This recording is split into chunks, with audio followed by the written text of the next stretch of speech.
Okay. క్రీస్తునందు ప్రియ దేవుని బిడ్డలారా, ప్రభువైన యేసుక్రీస్తు నామములో మీకు అందరికీ వందనాలు.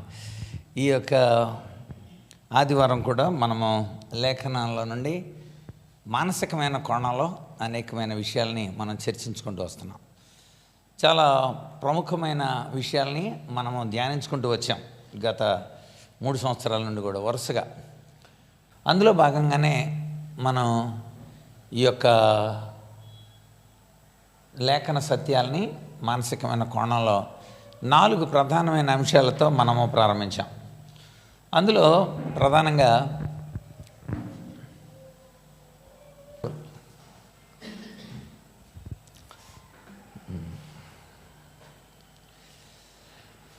మనం ప్రేరణ సిద్ధాంతాలని, తర్వాత అంటే ఏకాగ్రత సిద్ధాంతాలని, ఆ తర్వాత అభ్యసన సిద్ధాంతాలలో మనం మొట్టమొదటిగా the principle of motivation, the principle of concentration, తర్వాత ద ప్రిన్సిపల్ ఆఫ్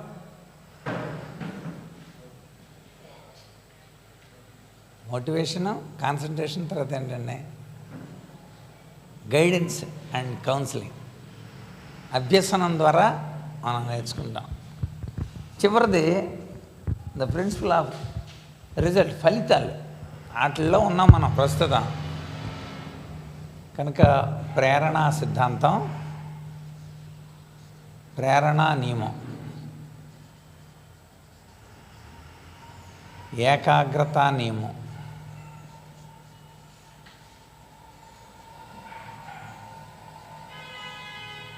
మార్గదర్శక నియమం,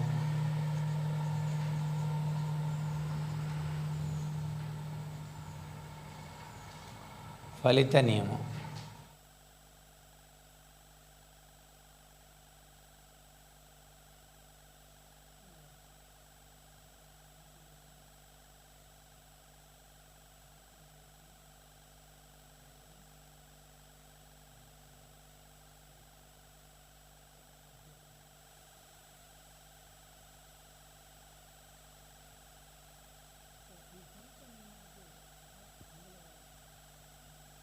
ఈ యొక్క ఫలితాలు రావాలంటే మనం ఎలాంటి వాళ్ళ అవసరాలను ఎరిగి ఎలాగా ప్రవర్తించాలి, ఇవన్నీ అవసరాలు, ఇవన్నీ చాలా విషయాలు మాట్లాడుకున్నాం. ఇప్పుడు మనం ఇందులోనే భాగంగా వ్యక్తుల గురించి తెలుసుకుంటున్నాం. మనం వ్యక్తుల్ని ఎరిగి, అంటే పర్సనాలిటీకి వచ్చాం మనం. వ్యక్తిత్వాలను బట్టి మనము వాళ్ళకి స్వార్థ చెప్పాలి, ఫలితాన్ని మనం పొందగలగాల. ఈ 4 నియమాలు మనం వరుసగా ధ్యానం చేసుకుంటూ వచ్చాం. సంవత్సరాలు పట్టింది ఇందులోని విధానాలకి. ఈరోజు నుండి మనం ఇంటెలిజెన్స్ గురించి ఆలోచిద్దాం. ఇంటెలిజెన్స్, ప్రజ్ఞ, ఇంటెలిజెన్స్.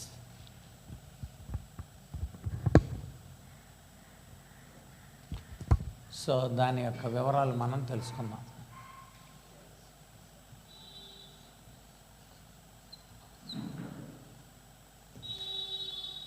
ఇంటెలిజెన్స్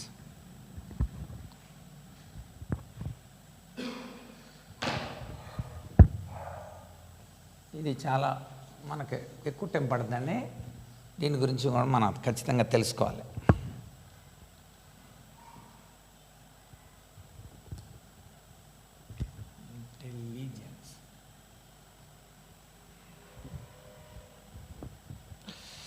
సరే, వాట్ ఈజ్ ఇంటెలిజెన్స్? మీరు ఏమనుకుంటారు? ప్రజ్ఞ అంటే అసలు ఇంటెలిజెన్స్ అనే పదాన్ని ఎక్కడ వాడతారంటే, సహజంగా మనవాళ్ళు పోలీసు వాళ్ళ దగ్గర వాడుతుంటారు. రెండోది, ఎవడైనా ప్రతిభ కనపరిస్తే వీడు చాలా ఇంటెలిజెంట్ అండి వీడు అని వాడుతుంటారు. మనకి ఇంటెలిజెన్స్ అనేది ప్రతి వ్యక్తిలో ఉంటుందా? ఇంటెలిజెన్స్ కొంతమందికే పరిమితమా, లేకపోతే దాన్ని మనం కూడా పెంపొందించుకోవచ్చా? ఈ విషయాలన్నీ కూడా మనం క్రమంగా అన్ని విషయాలు నేర్చుకుంటాం. ఏదైనా ఒక చిన్న సమస్య వచ్చిందనుకోండి, చిన్న సమస్య ఆ, ఎవరికైనా ఏర్పడినప్పుడు దాంతో చాలామంది సతమతం అయిపోతుంటారు. కానీ కొంతమంది దాన్ని చాలా ఈజీగా పరిష్కరించేసుకుంటూ ఉంటారు. అది మాకు సమస్య ఎలాగైంది, మీకు పరిష్కారం ఎలాగైంది అనేది మనకు చాలాసార్లు ప్రశ్నార్థకం అవుతుంది.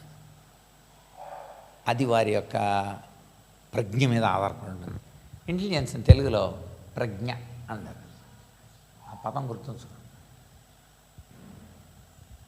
కనుక ప్రజ్ఞ, కనుక ఈ ప్రజ్ఞ విషయాలు మనం ఆలోచిద్దాం.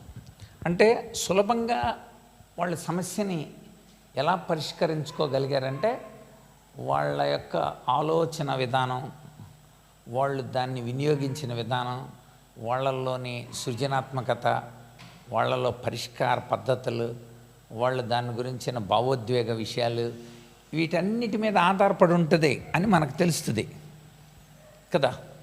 మనం ఒక కోణంలోనే ఆలోచిస్తే సమస్యకి పరిష్కారం రాదు కదా. అందుచేత చాలా కోణాలలో ఆలోచించగలం. డైవర్జెంట్ థింకింగ్ మనకి కావాలా, చాలా కోణాల్లో ఆలోచించగలగాల. దాన్ని భావోద్వేగాలతో, అంటే చాలాసార్లు మనం అది ఎలాంటి పరిణామాల్లో అబద్ధం ఆడాడు. ఉదాహరణకి అబ్రహాం అబద్ధం ఆడాడు. ఏ పరిస్థితుల్లో అబద్ధం ఆడాడు అబ్రహాం? అప్పుడు పరిస్థితి ఏంటి? ఉదాహరణకి అక్కడ ఇజ్రాయేలీలందరూ మోషే కిందకి దిగి వచ్చేసరికల్లా ఇజ్రాయేలీలు ఒక దూడను చేసుకొని పూజ చేస్తాం కదా. అహరోన్ లేడా? అహరోన్ ఉన్నాడు కదా. అహరోను వాళ్ళందరినీ ఇంత క్రితం కూడా నడిపించినోడే కదా మోషేతో పాటుగా. అహరోను ఏ పరిస్థితుల్లో మౌనంగా ఉన్నాడు? ఎందుకు మౌనంగా ఉన్నాడు అహరోను? అసలు ఏం పరిస్థితులు జరిగాయి అంటే తను ఆపలేకపోయాడా, లేకపోతే బెదిరించారా? సో చాలా కోణాలలో మనం ఆలోచించాల్సి ఉంటుంది. కనుక సమస్యని పరిష్కరించడానికి కోసం మనకు కావలసిన వాటన్నిటినీ మనము వినియోగించడం, ఆ కావలసిన ఆ మానసిక వనరులు అన్నిటినీ కలుపుకుంటే అది ప్రజ్ఞ అవుతుంది. అంచేత దీనికి శాస్త్రవేత్తలు ఏం చెప్పారు, వాస్తవికంగా మనకు బైబిల్లో కూడా కొన్ని సమస్యలు, ఆ సమస్యలకి భక్తులు ఎలా జవాబులు పొందగలిగారు అంటే వాళ్ళు చాలా ప్రజ్ఞతో ఆ విషయాల్ని దాన్ని క్లారిఫికేషన్ తెచ్చుకోగలిగారు. ఎలా తీసుకురాగలిగారు అనేది మనము వీటి యొక్క ప్రజ్ఞ లక్షణాలు, ఏ ఏ లక్షణాలు ఉంటే ప్రజ్ఞలో ఈ విషయాలను మనం చూద్దాం. అంచేత సమస్య అందరికీ సమస్య అయితే దానికి సమస్య పరిష్కారం కలుగుతుంది.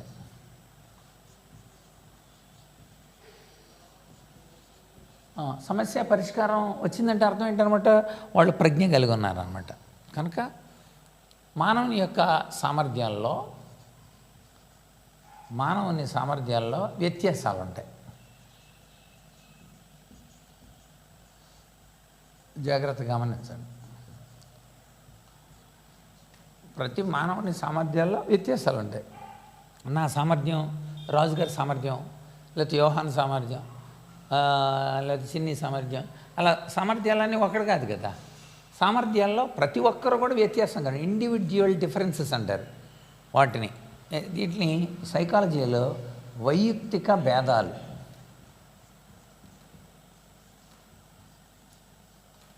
స్టీవెన్సన్ని పాల్సన్తో పోల్చకూడదు, పీటర్సన్ని జాన్సన్తో పోల్చకూడదు, జాన్సన్ గారిని పాల్సన్తో పోల్చకూడదు. వైయక్తిక భేదాలు, ఇండివిజువల్ డిఫరెన్సెస్ గుర్తుంచుకున్నది అది.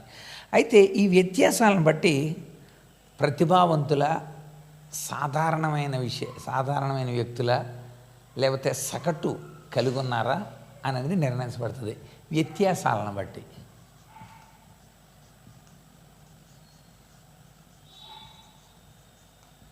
ఈ వ్యత్యాసాలను బట్టి వాళ్ళు ప్రతిభ కలిగిన వాళ్ళ,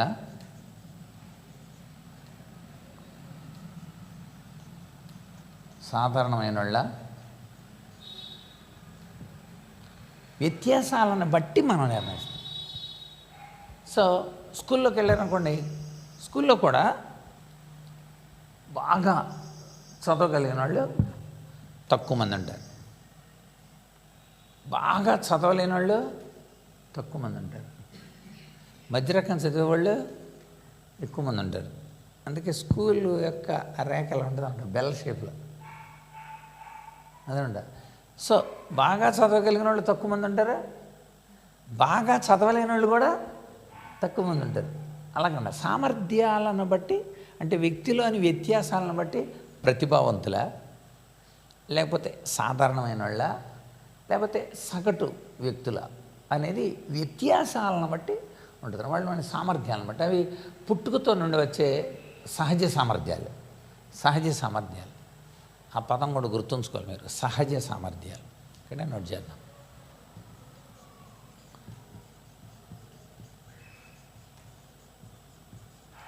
సహజ సామర్థ్యాలని యాప్టిట్యూడ్స్ అంటారండి. సహజ సామర్థ్యాలు కనుక వ్యక్తి యొక్క, కానీ ప్రతి వ్యక్తిలో ఏదైనా సమస్య ఉందనుకోండి, సమస్యను పరిష్కరించుకోవటానికి ప్రతి వ్యక్తి ప్రయత్నం చేస్తానంటాడు. ప్రతి వ్యక్తి కనిపించలేదు వాళ్ళ డాడీ కోసం ఆ పిల్ల ఎత్తుకుంటూ వెళ్తుంది, అంతవరకు తెలుసు మనకి. ఆ పిల్లకు కూడా వాళ్ళ డాడీ ఇటే దారిలో ఉంటాడు అని, అంటే సమస్యని పరిష్కరించుకోవటానికి సామాన్య పరిష్కార మార్గం అనేది అందరికీ ఉంటుంది. దానికి ఇంకా కొన్ని మనం కలపాల్సి ఉంటుంది. అంటే ప్రజ్ఞలో, అంటే ప్రజ్ఞ అంటే ఒక వ్యక్తి యొక్క ప్రజ్ఞ అనేది ఒక వ్యక్తి యొక్క సామాన్య సమస్య పరిష్కార మార్గం,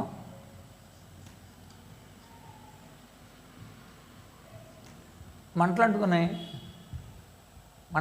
అనుకోండి, ఈడిపోయిండ్రా సామాన్యమైన పరిష్కార మార్గం. ఇసుకేంటిరా ఇది సామాన్యమైన పరిష్కార మార్గం, అర్థమవుతుందండి. కనుక నీళ్ళు పోయండి, ఇసుకేంటి అంటే దుప్పటి కప్పండిరా, ఏదన్నా సామాన్యమైన పరిష్కారం. అది ప్రతి ఒక్కరిలో సెక్యూరల్గా, ప్రతి ఒక్కరిలో సామాన్యమైన పరిష్కార మార్గం ఉంటుంది దానిలో. కానీ దానికి కొంత ఊహించే శక్తి, ఇంకా కొంత వివేచన,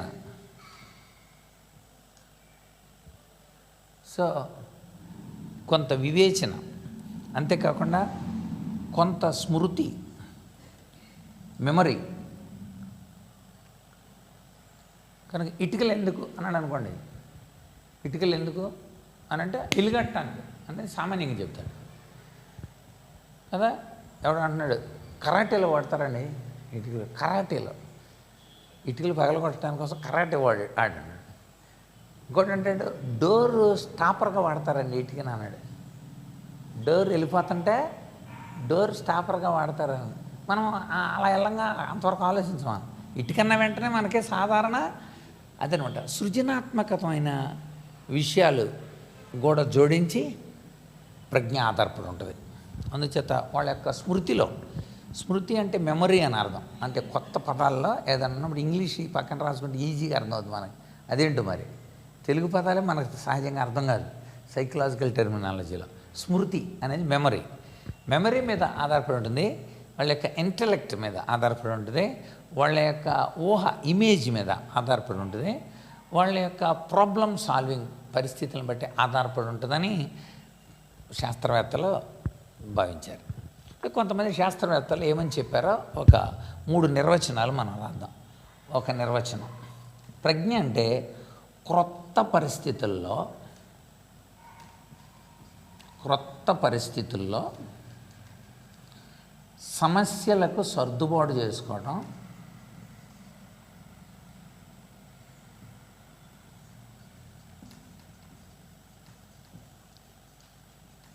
సర్దుబాటు చేసుకునే శక్తి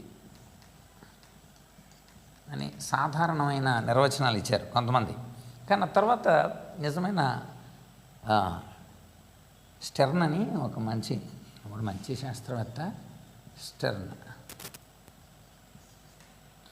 నెక్స్ట్ ఇంకొక శాస్త్రవేత్త టెర్మన్, 3 శాస్త్రవేత్తలు రండి, కొంచెం కీలకమైన వాళ్ళు. ఇప్పుడు మనం ఏదో చెప్తున్నప్పుడు వాళ్ళు యాబ్స్ట్రాక్ట్ థింకింగ్కి వెళ్తారు. కనిపించేదాన్ని మూర్త ఆలోచన అంటారు, కనిపించని దాన్ని అమూర్త ఆలోచన అంటారు. గుర్తుపెట్టుకోండి, మూర్త అమూర్త అనే పదాలు గుర్తుపెట్టుకోండి. మేము చెప్తున్నప్పుడు గళ్ళ గళ్ళ చొక్కా వేసుకొని తలపైన ఒక రిబ్బన్ కట్టుకొని గళ్ళ లుంగి వేసుకొని కాళ్ళకే చెప్పులు వేసుకొని చేతిలో కత్తి పట్టుకొని కళ్ళకి నల్ల గుడ్డ కట్టుకొని అని చెప్తున్నా. ఇప్పుడు మీకు బ్రెయిన్లో పిక్చర్ తయారవుతుంటుంది. ఆ పిక్చర్ని ఊహ అంటారు. ఊహ ఊహ అంటే మనస్సు ఏర్పరిచే చిత్రం అని అర్థం. ఏర్పరిచే చిత్రం. మానవుని యొక్క ఊహ కేవలము చెడ్డదని అంటాడు ఆదికాండంలో కదా. సో ఇప్పుడు ఈ ఊహ అనేది అమూర్త ఆలోచన అంటే మీకు ఏమి చెప్పట్లా, నేను మాట చెప్తున్నా. మాటను బట్టి మీ బ్రెయిన్లో పిక్చర్ తయారవుతుంది. ఇప్పుడు నేను చెప్పిన పిక్చర్ ప్రకారం అతడు ఎవడై ఉంటాడు? సరే ఎలా చెప్పారు మీరు క్యారెక్టర్ చెప్పేశారు అంటే ఏంటి?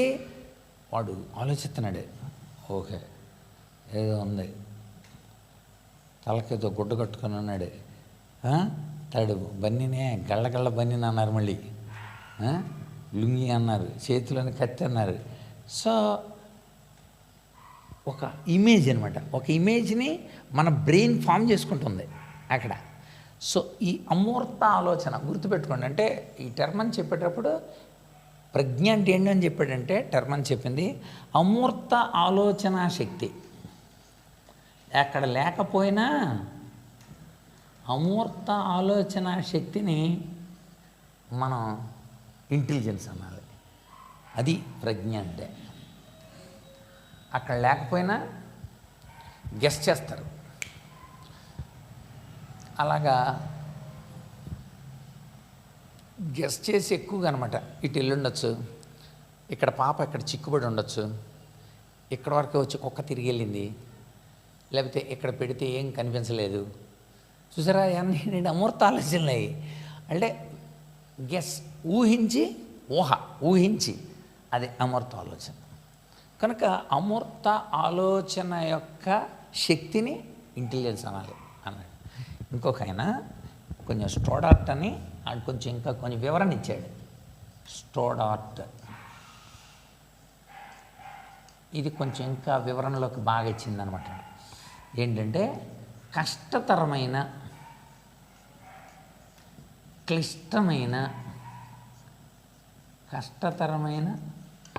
క్లిష్టమైన పరిస్థితులు, తర్వాత యాబ్స్ట్రాక్ట్ థింకింగ్ అంటే అమూర్త ఆలోచన,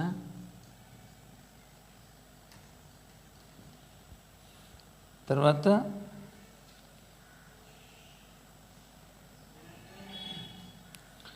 గమ్యానికై సర్దుబాటు,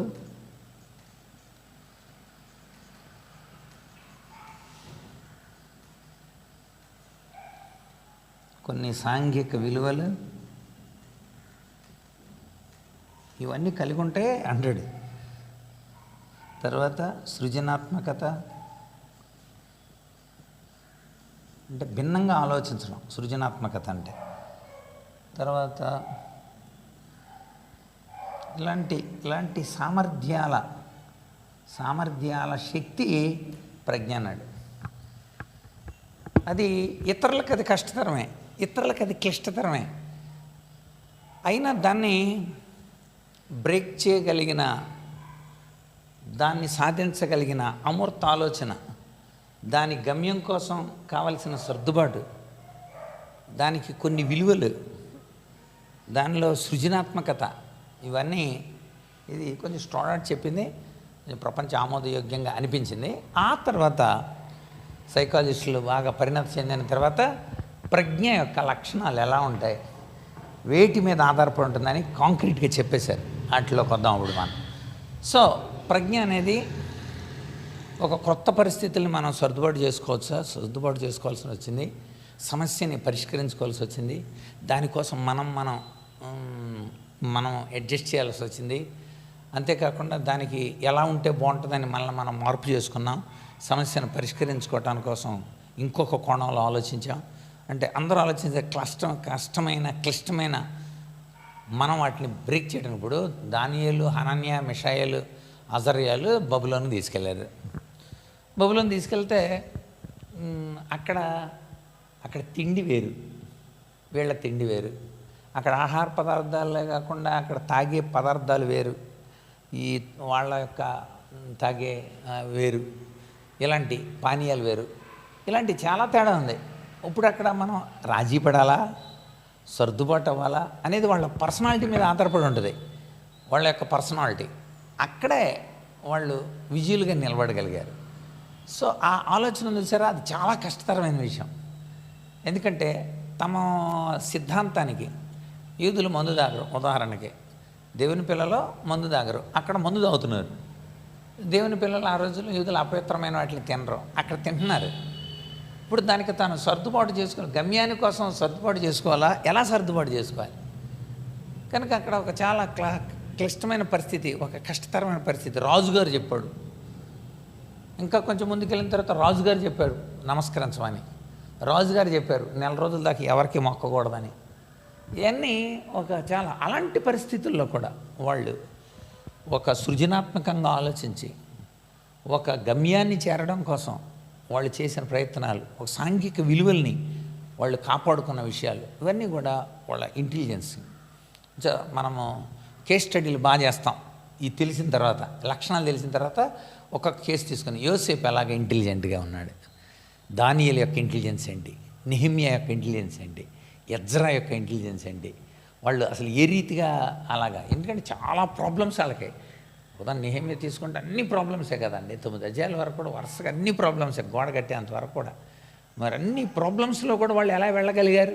ప్రాబ్లమ్స్ సాల్వ్ చేయడం అనేది ఫస్టే చెప్పుకున్నాం. అసలు ఒక వ్యక్తి సామాన్యంగా సమస్యను పరిష్కరించుకుంటూ వెళ్ళే లక్షణాలను తాను కలిగి ఉన్నాడంటే ఇంటెలిజెన్స్లో ఫస్ట్ స్టెప్ అది. కనుక మనకు వచ్చిన సమస్యల్ని అందుచేత మేము కూడా పిల్లలకు చెప్తుంటాం, మానసిక సామర్థ్యాన్ని పెంచుతుంటాం. ఎలా పెంచుతాం? సమస్య మేము వాళ్ళకి పెంచేది ఏంటంటే, సమస్య ఎప్పుడు సమస్య కాదు. సమస్య ఎప్పుడూ సమస్య ఎప్పుడు మనం పెరుగుతున్న కొల్లే సమస్య చిన్నదిగా అనిపిస్తుంది. చాలామంది సమస్య ఎప్పుడు సమస్యగానే కనిపిస్తుంది. ఫర్ ఎగ్జాంపుల్ గుండు సూది సమస్య అనుకోండి. గుండు సూది ఒక సమస్య, రైట్. సమస్య తన స్వరూపాన్ని మార్చుకోదు, అంతే కదా. సమస్య తన స్వరూపాన్ని మార్చుకోదు, అలాగే ఉంటుంది. ఉదాహరణకి పరీక్ష పెడుతున్నారు. పరీక్ష ఎప్పుడు పరీక్ష అనేది ఒక గుండు సూది. కనుక ఇక్కడ మనం నేర్చుకోవాల్సింది ఏంటంటే, సమస్య స్వరూపాన్ని మార్చుకోదు, పరీక్షలు ఖచ్చితం అందరికీ. ఇప్పుడు దాన్ని మనం ఫేస్ చేయాలంటే, ఇప్పుడు చీమలాగా ఉన్నాం అనుకోండి, సమస్య మనల్ని చంపేస్తుంది. ఎందుకని? ఈ గుండు సూది చీమకు గుచ్చామనుకోండి, ఏమవుద్ది? చచ్చిపోద్ది. ఓకే, అదే గుండు సూదిని మీకు ఏనుక్కు గుచ్చారనుకోండి, ఏనుక్కు గుచ్చితే చలనం ఉండదు. అర్థమైందా? చీమకు గుచ్చితే చచ్చిపోయింది, ఏనుక్కు గుచ్చితే ఇలా కూడా అనలేదు. అంటే అర్థం ఏంటనమాట, మీరు పెరగాలి, మీరు ఎదగాలి. మీరు ఎదిగారనుకోండి, సమస్య మిమ్మల్ని ఏమీ చేయలేదు. మీరు ఎప్పుడు చీమల్లానే ఉంటున్నారనుకోండి, గుండు సూదులు ఎప్పుడు గుచ్చుతూనే ఉంటాయి. మీరు ఎదుగుతున్న కొలది సమస్య అది మనకేమన్నాను. ఎవరో భర్త గురించి ఒక భార్య పొద్దున్నే వచ్చి నాన్నగారికి చెబుతుంది. నాన్నగారు అంటున్నారు, అది పెద్ద సమస్య ఏంటమ్మా అన్నాడు ఆయన. ఆమెకు పెద్ద సమస్య అది. చూసారా, ఆమెకు పెద్ద సమస్య అయింది, అదే మనం రాసింది. ఆయనకు పెద్ద సమస్యగా లేదు అది. ఎందుకని ఆయన ఎదుగున్నాడు. ఎదుగున్న వాళ్ళకి సమస్య కాదు. అది తెలుసుకోవాలి మనం. అంటే ఇప్పుడు మనం బాధ్యత ఎదగాల, మనం ఎదగాలన్నమాట. అంటే మనం ఇంటెలిజెన్స్ని ఉపయోగించాలి. మన ఇంటెలిజెన్స్ని, జ్ఞానానికిను ప్రజ్ఞకి తేడా అదే. ఏంటి తేడా? జ్ఞానానికిను ప్రజ్ఞకి తేడా ఏంటి?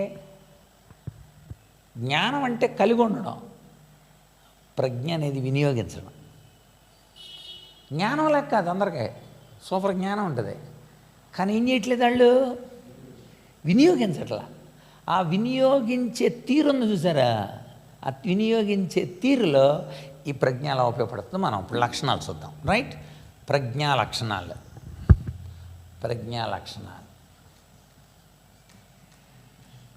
ఈ లక్షణాలు ఏంటో మనం చూద్దాం.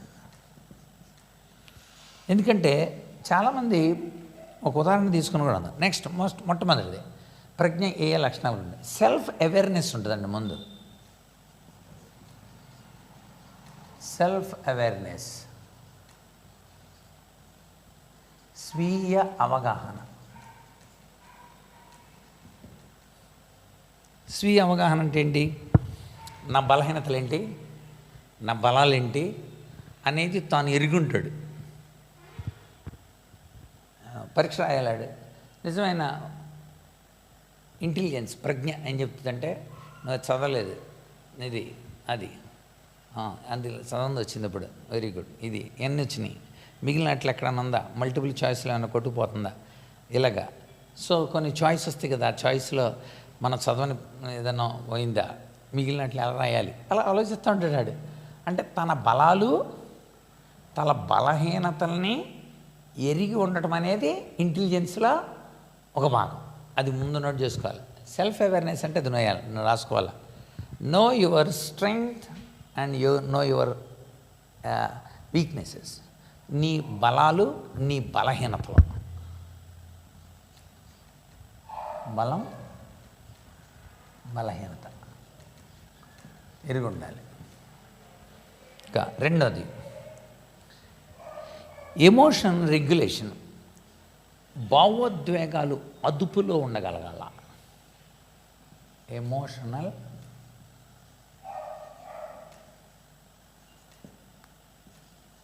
రెగ్యులేషన్,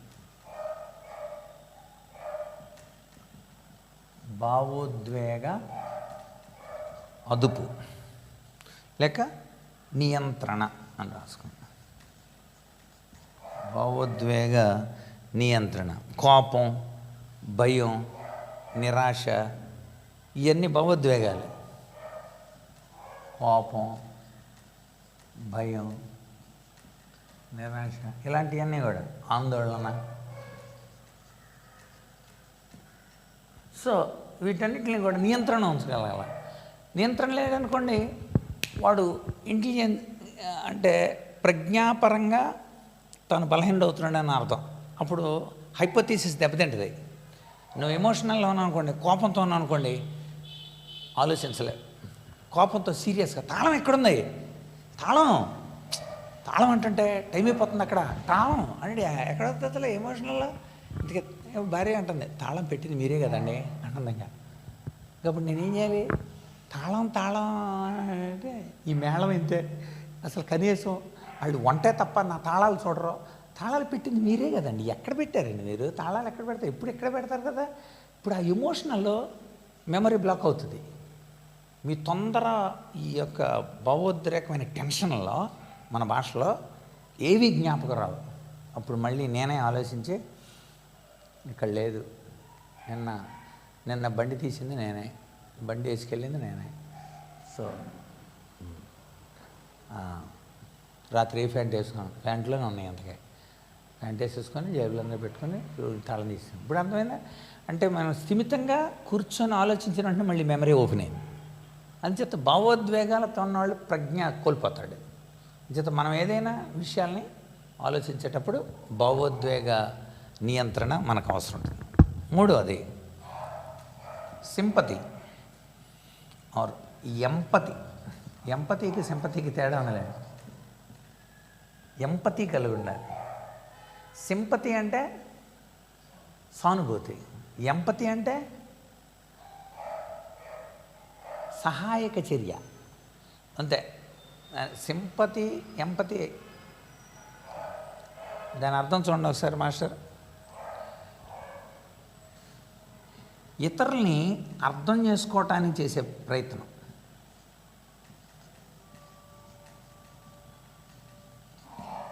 సహాయ బుద్ధి అండి. ఇతరులను అర్థం చేసుకునే మనసు ఇచ్చుకోవాలి ఎంపతి. ఇప్పుడు రోడ్డు పక్కన పడిపోయాడున్నాడు వాడు, అది సింపతి. అది సింపతి అండి.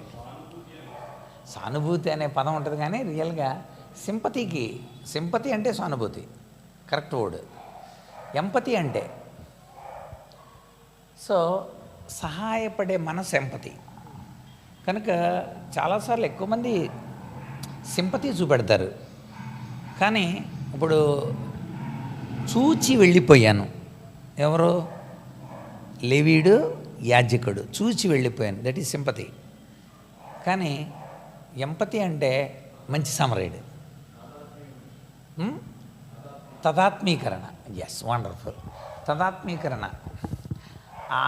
ఆ స్థితిలోకి లీనమవ్వడాన్ని, ఆ స్థితిలోనికి లీనం. ఇప్పుడు తదాత్మీకరణ అంటే సైకాలజీలో తదాత్మీకరణ, మీరు టీవీ సీరియల్ చూస్తూ ఏడుస్తారు. ఎందుకు ఏడుతారు వాళ్ళు? కరుణమేడి సినిమా చూసి ఏడుతారు కదా. అందులో ఆ సీన్లోకి మీరేమయ్యారు? లీనం అవటం. అది తదాత్మీకరణ అంటే ఐడెంటిఫికేషన్ అంటారు దాన్ని. ఎంపతి అంటే ఆ స్థితిని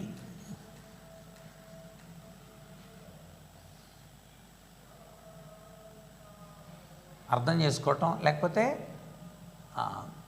లీనమవటం, ఆ స్థితిలోకి లీనమవడం, అంతే. కింద ఇందాక రాసాం ఇతరులను అర్థం చేసుకునే మనసు అని రాసాం. ఎంపతి అంటే ఇతరులను అర్థం చేసుకునే మనసు అని వివరణ ఇచ్చాము.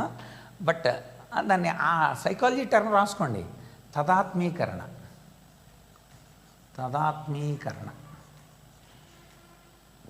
ఐడెంటిఫికేషన్ అంటారండి సైకాలజీలో దాన్ని, ఐడెంటిఫికేషన్.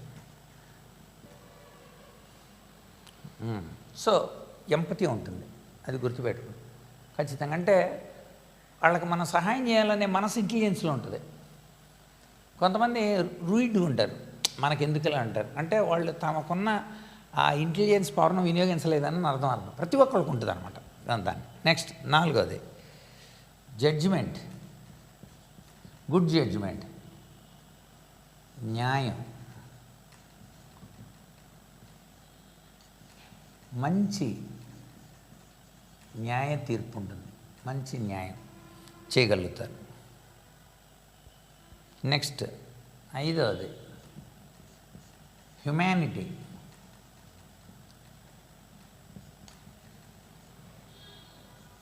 ఇవి ఉంటాయని సైకాలజీ చెప్పింది. దాన్ని బట్టి ఒక కేసు చూసి మనం క్లోజ్ చేద్దాం. హ్యుమానిటీ, మానవత్వం, మానవత్వ విలువలు,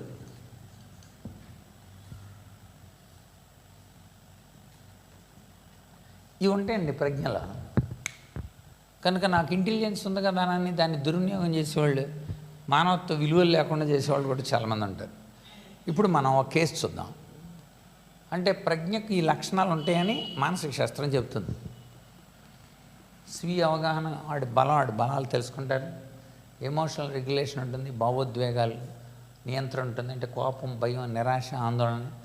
తర్వాత ఆ స్థితిని మనం అర్థం చేసుకునే లీనమయ్యే పరిస్థితి ఉంటుంది.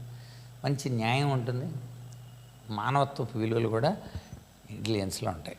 రైట్. సొలొమోను దగ్గరికి ఒక కేసు వచ్చింది. రాజుల మొదటి గ్రంథం 3వ అధ్యాయం 16 నుండి 28 వరకు మనం కేసుని మనం చూస్తే, ఒక కేసు సొలొమోను ప్రజ్ఞ, అది నోట్ చేయండి. జస్ట్ ఒక్క కేసుని మీకు చూపెడ. సొలొమోను ప్రజ్ఞ. సొలొమోను చాలా ప్రజ్ఞ కలిగినాడు. దేవుడు అతనికి జ్ఞానం, చూడండి అక్కడ రాజుల మొదటి గ్రంథం 3వ అధ్యాయం.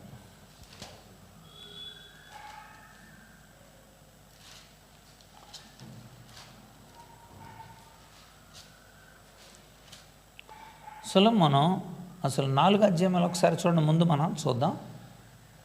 4వ అధ్యాయం 31వ వచనం. అతని యొక్క పరిణామ పరిస్థితులను ఒకసారి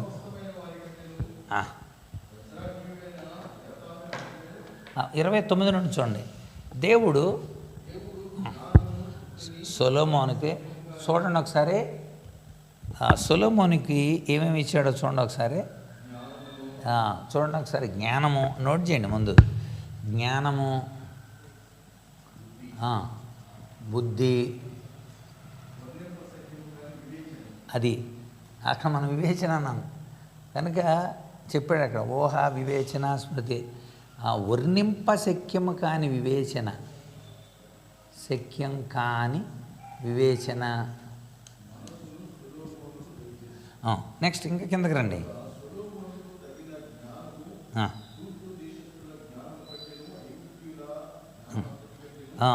తూర్పు దేశాల జ్ఞానం కానీ ఐగుప్తీయుల జ్ఞానం కంటే అధికమైంది.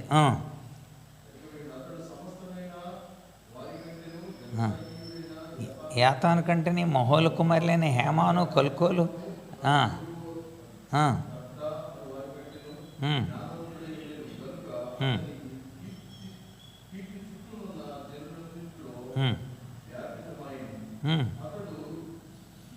మూడు 3000 సామెతలు రాశాను. 3000 సామెతలు. 1005 కీర్తనలు.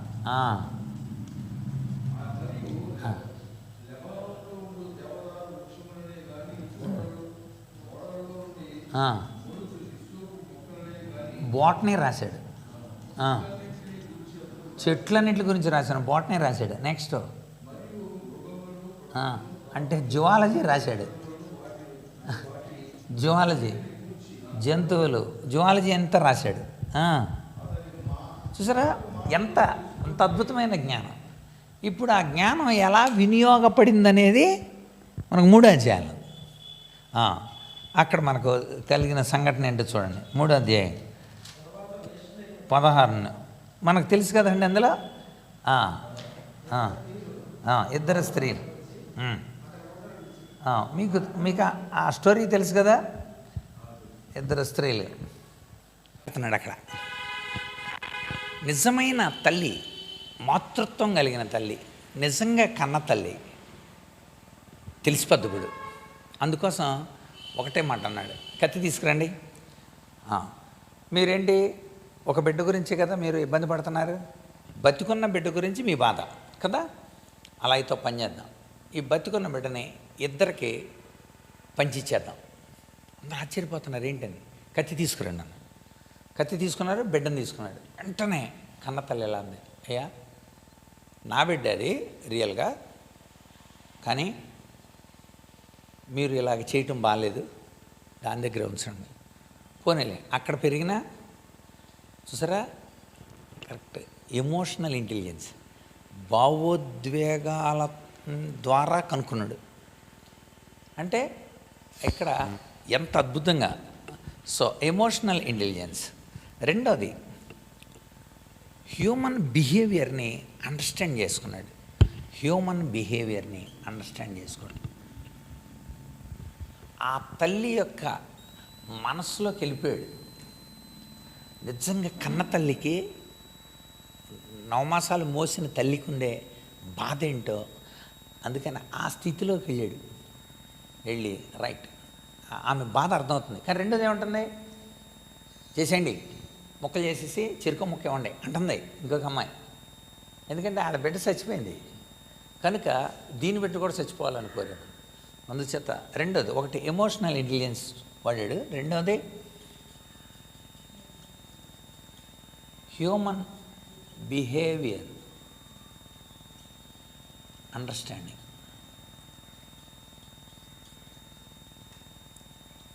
భావోద్వేగ ప్రజ్ఞ వాడాడు. భావోద్వేగ ప్రజ్ఞ. ఇక్కడ మనకు కనపడుతుంది. రెండవది మానవ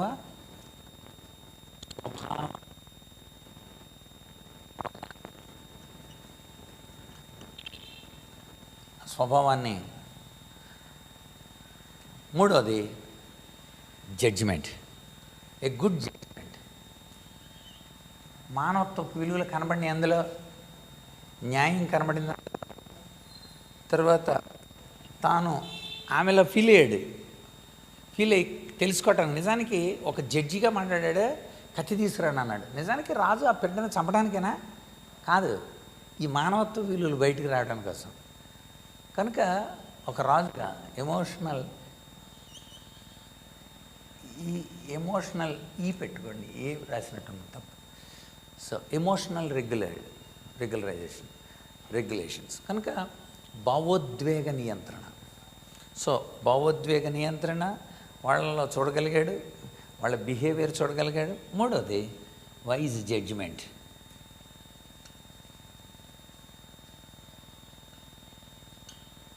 సో న్యాయం,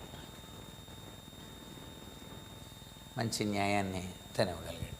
కనుక ఇక్కడ మనకి ఇంటెలిజెన్స్ అనేది ప్రతి ఒక్కరికి దేవుడిచ్చాడండి. అయితే మనం దాన్ని వినియోగించుకోవాలి. ఇంటెలిజెన్స్ని మనం దాన్ని సమస్యని పరిష్కరించుకోవటానికి కోసం మనకుంది బలం. అదే చెప్పాను నేను, మనం చేయగలం, మనం సాధించగలం. చాలామంది తమ ఇంటెలిజెన్స్ని వాడుకోలేకపోవటానికి గల కారణం ప్రధానంగా ఇదే, స్వీయ అవగాహన లేకపోవడం. తమ గురించి తామకే బలహీనమైన ఆలోచనలు. నేను చేయలేను, నేను సాధించలేను, నేను అలా ఉండలేను. అందుకని వాళ్ళ పిల్లలకు చెప్పాలా, కెన్ అంటే అర్థం ఏంటండి? గలను, గలది.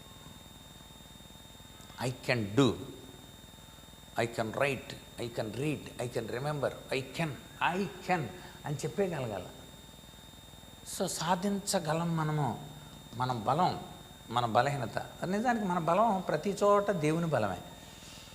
యెహోవా నా బలమా, ప్రతి చోట దానియేలుకు దేవుడు జ్ఞానం ఇచ్చాను, బుద్ధి విజ్ఞాన విషయాల్ని వాళ్ళకి అనుగ్రహించాను. దేవుడే ఈ మనం ఎప్పుడైతే చేయగలమో దేవుడు మాకున్నాడు అని అన్నారో వెంటనే ఇక మనం రంగంలో దిగుతాం, మన ప్రజ్ఞ వినియోగపడుతూ ఉంటుంది. చేత ఫస్టే మన కాళ్ళకి బంధాలు వేసుకోకూడదు. ఎప్పుడైనా సరే మనల్ని మనమే బలహీనపరచుకోవడం. అంటే మనమే బలహీనపరచుకోవడం, మనమే బలహీనమైపోతాం వ్యక్తిగతంగా. సర్కస్సుల్లో ఏనుగులు అనమాట. సర్కస్లో ఏనుగు మీరు ఎప్పుడైనా చూస్తే రెచ్చిపోతుంది. అది ఎందుకు రెచ్చిపోతుందంటే అది పుట్టినప్పుడు పెద్ద గొలిసేస్తారు, పుట్టినప్పుడే గొలిసేసి కొనుక్కుంటాడు. అది ఒక 2 నెలల ప్రయత్నం చేస్తూనే ఉంటుంది. ట్రై చేసి ఇక ఒక నిర్ణయానికి వస్తుంది అనమాట. ఏమని, నేను ఈ గొలుసుల నుండి బయటికి రాలేను అనుకుంటుంది. అంతే. ఆ తర్వాత ఏనుగు పెరుగుతుంటుంది, పెద్దదవుతుంటుంది, బలం వచ్చేస్తుంటుంది. అయినా సరే ఆ గొలుసు చూసుకుంటా ఆడు ఎక్కమంటే బంతి మీద ఎక్కుద్ది, ఆడు నడవమంటే. అదే కనుక ఏనుగు రెచ్చిపోతే అసలు సర్కస్ ఉండదు అక్కడ. అదనమాట. అంటే ఏనుగు అన్నీ మారినాయి కానీ ఏం మారలా, దాని ఈ ఆలోచనలో మార్పు రాల. అంచేత మనం ఎప్పుడు కూడా ఆలోచనల్లో మార్పు తెచ్చుకోవాలి. ఆలోచనల్లో మార్పు, అలా ఎప్పుడైతే మార్పు వచ్చిందో ఖచ్చితంగా బలం.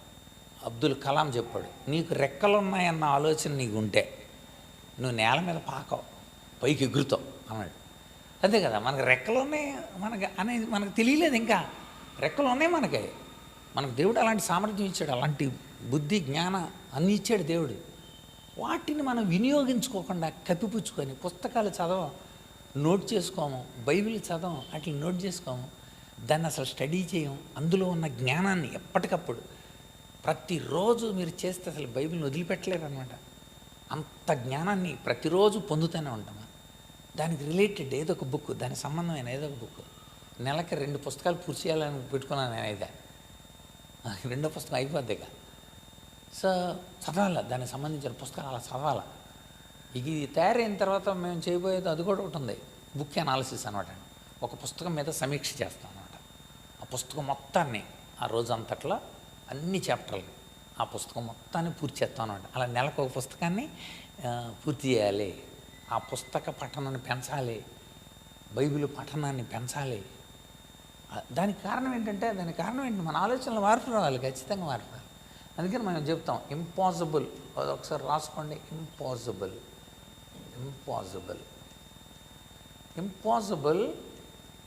Is possible because impossible it self says I am possible. అది ఇంపాసిబుల్ పాసిబుల్ అవుద్దంట. ఎందుకో తెలుసా? ఇంపాసిబుల్ చెప్తుందంట ఐ యామ్ పాసిబుల్ అని. ఐ పక్కన అపాస్ట్రఫీ పెడితే ఏమవుద్ది? అపాస్ట్రఫీ పెడితే ఐ యామ్ పాసిబుల్ అంటుంది. సో ఎప్పుడైనా కూడా మన బలం ఎప్పుడు తెలుసుకొని ఉండాలి, మన బలహీనతలను ఓవర్కమ్ చేయాలి. రెండోది ఎమోషనల్గా కోపం, భయం, నిరాశ, ఆందోళన ఎన్నో జరుగుతుంటాయి కళ్ళ ముందు. వాటిని కంట్రోలింగ్ చేసుకుంటూ ఉండాలి. మరి ఆ కంట్రోల్ లేకపోతే ఇప్పుడు నేను ఇది చెప్పలేను, నేను ఇందాక జరిగిన పరిణామాలను బట్టి అయితే. సో అదే ఫీలింగ్తో ఉండి, అదే ట్రాన్స్లో ఉండి అలా ఉండకూడదు. అటు నియంత్రించుకోగలిగిన మనస్సు మనకు రావాలి. మూడోది ఆ పరిస్థితిని అర్థం చేసుకొని ఆ పరిస్థితి లోపలికి వెళ్ళగలగలను. ఒక తల్లిలాగా ఆలోచించాలి ఆ సమస్యని. ఒక తల్లిలాగా ఆలోచించాడు. అది ఆ ఎంపతి మనం కలిగి ఉన్నప్పుడు ఇంటెలిజెన్స్ పనిచేస్తుంటుంది, ఇన్సైట్ స్టార్ట్ అవుతుంది, అంతర్దృష్టి మొదలవుతుంది. నెక్స్ట్ ప్రాబ్లమ్స్ అన్నీ మనం చూస్తాం. ఈరోజు సొలొమోను చూసాం, యోసేపు చూస్తాం 41వ అధ్యాయంలో. అందులో అసలు ఎలాంటి ఇంటెలిజెన్స్ వాడాడు. ప్రాబ్లం వచ్చేసింది, దాన్ని ఎలాగా క్యూర్ చేయడానికి కోసం డానియల్కి ప్రాబ్లం వచ్చేసింది, ఎలా వాడారు. నెహెమ్యా ప్రాబ్లం వచ్చింది. వాళ్ళ సూపర్ ఇంటెలిజెన్స్ ఉంది. అంటే తమకు దేవుడిచ్చిన జ్ఞానాన్ని వాళ్ళు ప్రాక్టికల్లో తీసుకొచ్చారు. అంచేత గుర్తుపెట్టుకొని ఇంపాసిబుల్ ఈజ్ పాసిబుల్ అని తెలుసుకోవాలి. Impossible is possible. ఎస్, ఎప్పటికైనా పాసిబులే. అందుకని అసాధ్యంలో ఏముంటుంది చెప్పండి? అసాధ్యంలో సాధ్యం ఉందని తెలుసుకోవాలి, అంతే.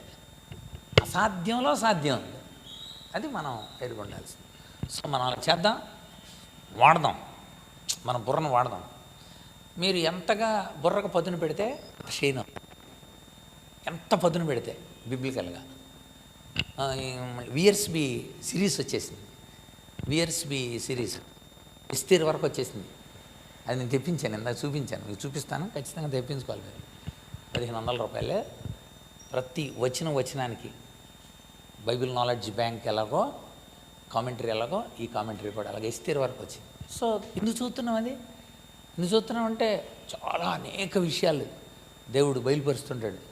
మనం అట్లన్నింటినీ కూడా మన సామర్థ్యాన్ని పెంచుకొని, మన భావోద్రేకాలను అదుపులో ఉంచుకొని, మనం ఆ పరిస్థితులను అర్థం చేసుకొని, ఒక న్యాయాన్ని చేయగలిగిన దమ్ము, సత్తా మనం పెంచుకొని తగిన న్యాయం చేసి మానవత్వ విలువల్ని పెంచడమే నిజమైన ఇంటెలిజెన్స్. అది ప్రభు కలుగున్నాడు. ఆయన 12వ సంవత్సరంలోనే ఆ మాట నేను ప్రార్థన చేస్తా. లూకాసు వార్త చూడండి ఒకసారి. లూకాసు వార్త 2వ అధ్యాయం, అక్కడ రాయబడిన మాటే ఆశ్చర్యకరమైన. 2వ అధ్యాయం చూడండి, 2వ అధ్యాయం 47వ వచనం.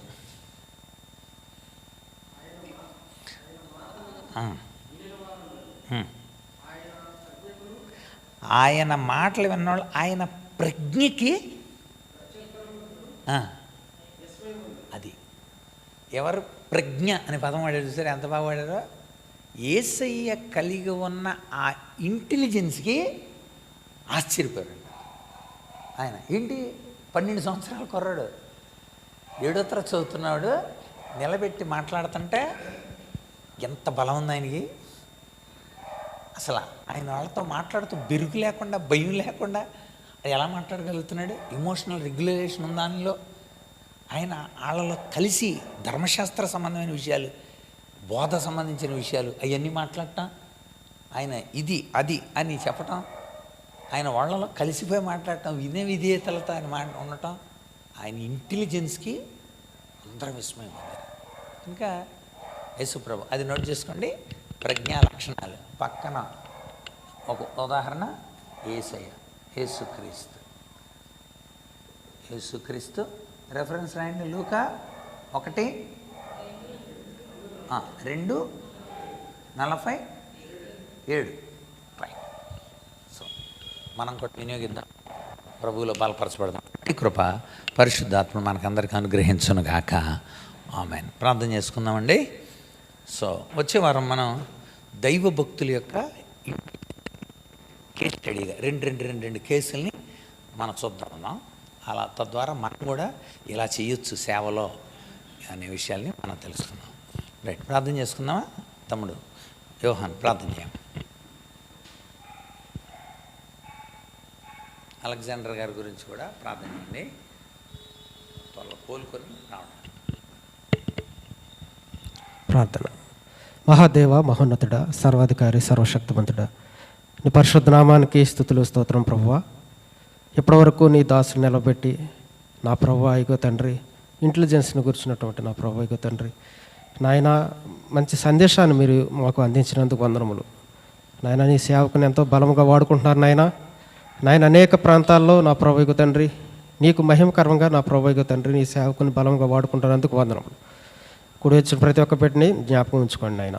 అలాగే నాయన నీ సేవకులు నా ప్రభు ఇగో తండ్రి అలెగ్జాండర్ అయ్య గారిని బట్టి ప్రార్థిస్తున్న నాయన, ఎంతో అస్వస్థత గురై అనారోగ్యం చేత నా ప్రభు ఇగో తండ్రి హాస్పిటల్లో చేరారని విన్నాము నాయన. ఇగో తండ్రి నాయన తన జీవితం అంతా కూడా నా ప్రభు ఇగో తండ్రి నాయన ప్రకటించుకుంటూ అనేక నా ప్రభు ఇగో తండ్రి గ్రామాల్లో సువార్తను ప్రకటించి నాయన ఇక నీ యొక్క రాజ్య సువార్త కొరకు పోరాడినట్టు సేవకులు నాయన తన జీవితం నా ప్రభు ఇగో తండ్రి నీకు అంకితం చేసుకొని నాయన మంచి పరుగు నా ప్రభు ఇగో తండ్రి నాయన పరుగు ఎత్తి నా ప్రభు ఇగో తండ్రి నాయన చివరి దశలో ఉన్నారు నాయన. నీ చిత్తమైతే నా ప్రభా నీ యొక్క నా ప్రభు సేవకుని ముట్టి స్వస్థపరచండి.